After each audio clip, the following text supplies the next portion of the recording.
Welcome back to another episode of Rock Boys Football. Mike Elko, Texas A&M. And to the Texas A&M fans who've been rocking with the boys the last couple of weeks, this has been a sneaky storyline that we need to talk more about, and that is Texas A&M just capitalizing on not only the momentum that they've built on the football field. You make no mistake about it. When you win like Texas A&M is winning, when you develop players the way Texas A&M is developing them, you inherently become a more attractive program to go play for. Now, it certainly doesn't hurt when all these other programs in the SEC are going through some real turmoil, right? We saw with Billy Napier at Florida, and then we saw with Brian Kelly at LSU, and we saw with Hugh Freeze at Auburn Sunday night. Now, the biggest storyline here is that Texas A&M went to battle with all of those programs on the recruiting trail back in the summer months. Now, as we see on the screen, look, Texas A&M won their fair share of those battles, but they lost a few of them too. But you're seeing Texas A&M circle back, and we talk about it a lot. I mean, this is Texas A&M's in a unique opportunity, man. Like, not only in terms of what they can do in 2025, but really setting this program up to absolutely roll over the next couple of years. We talk about that gap shrinking. It used to be Alabama and Georgia at the top of this conference, and there was a big gap. There was a bunch of other programs fighting. That gap between Alabama and Georgia, that's very clearly closed.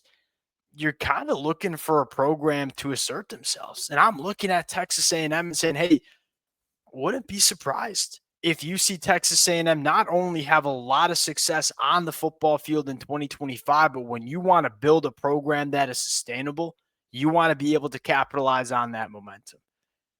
Make no mistake about it. Mike Elko and Texas A&M are certainly trying to do that. Now, this is going to be a very similar episode to what we did last week when Brian Kelly got fired by LSU. Now we're just kind of copy and pasting it and talking about some Auburn commits that it seems like Texas A&M is kind of circling the wagons on.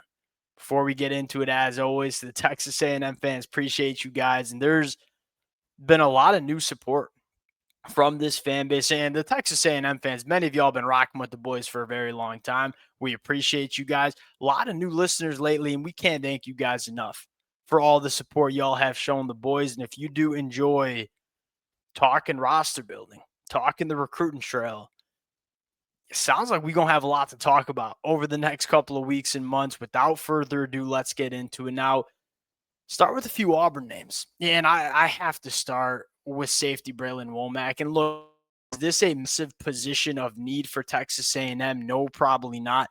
Texas A&M arguably finished second for Bralan Womack's commitment back in August.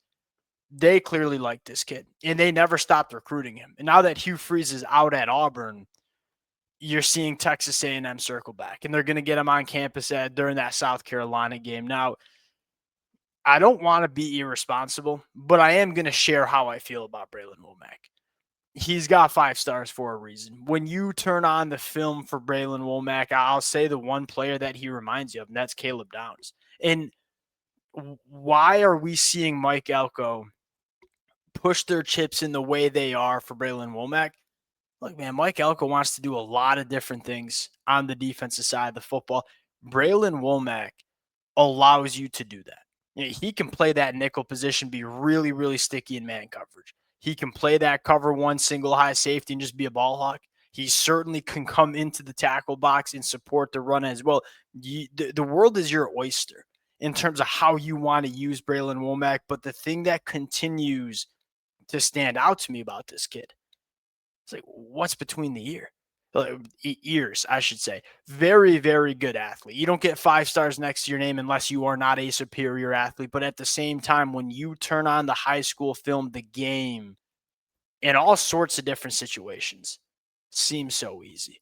It's all the same things you talk about with Caleb Downs and the value that Caleb Downs is bringing to Ohio State. You can do anything you want with Caleb Downs. You can put him in a ton of different spots, and he's going to be successful and make an impact so many different ways.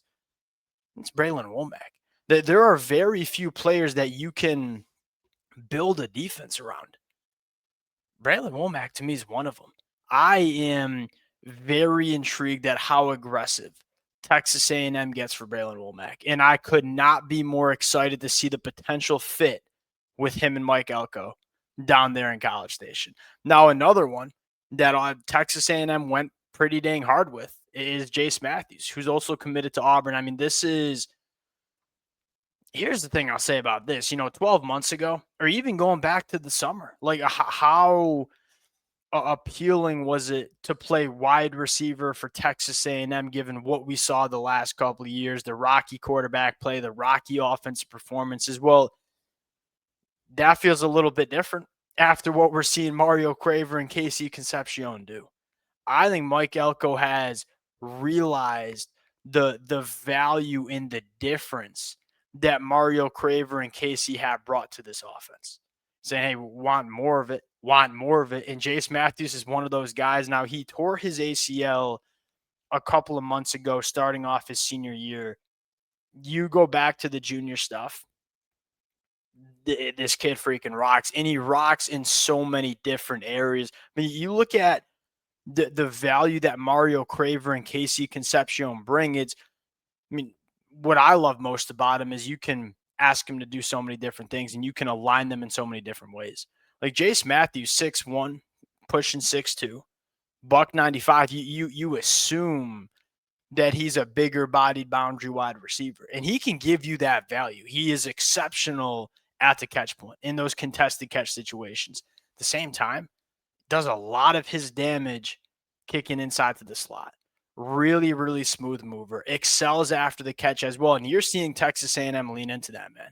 Like, hey, we want wide receivers that give us juice after the catch. Jase Matthews, one of those guys. How about a new name that I don't think we've ever talked about in relation to Texas A&M that it seems like they're going after?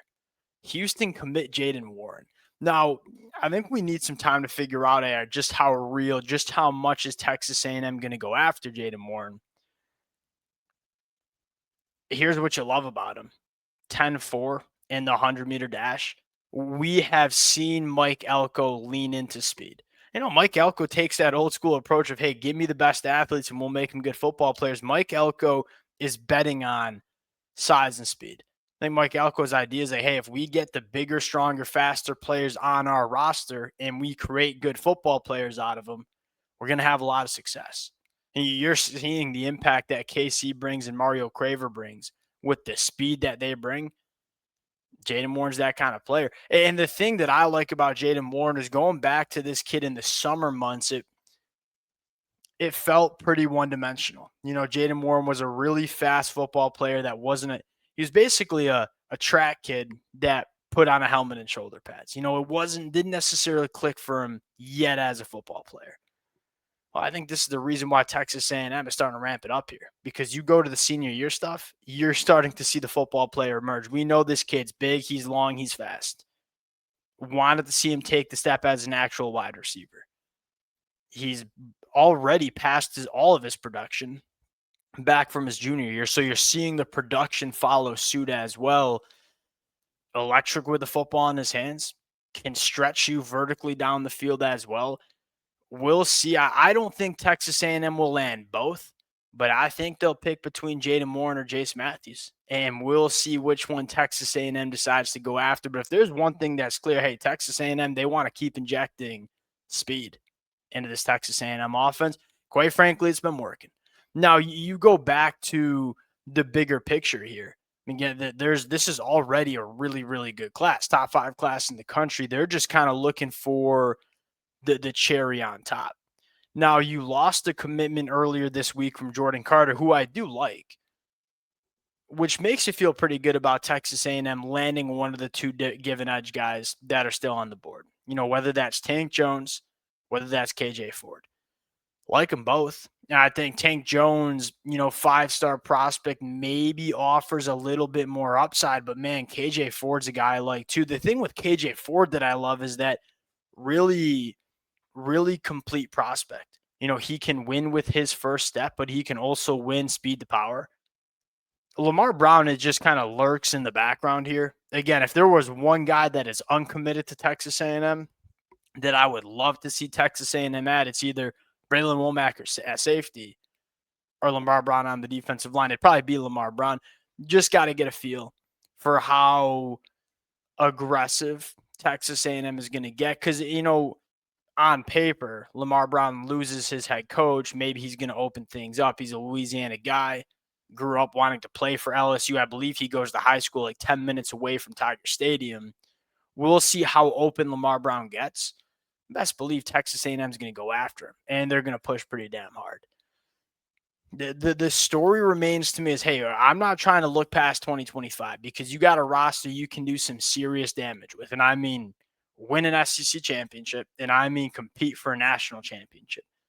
How do you get to the point where we're doing that every single season? These are the conversations you have to have. We'll continue to update it. We'll break down the commitments if and when they do happen. Appreciate you guys rocking with it. If y'all do enjoy the content, consider subscribing to the channel, and we'll talk to y'all later. Peace.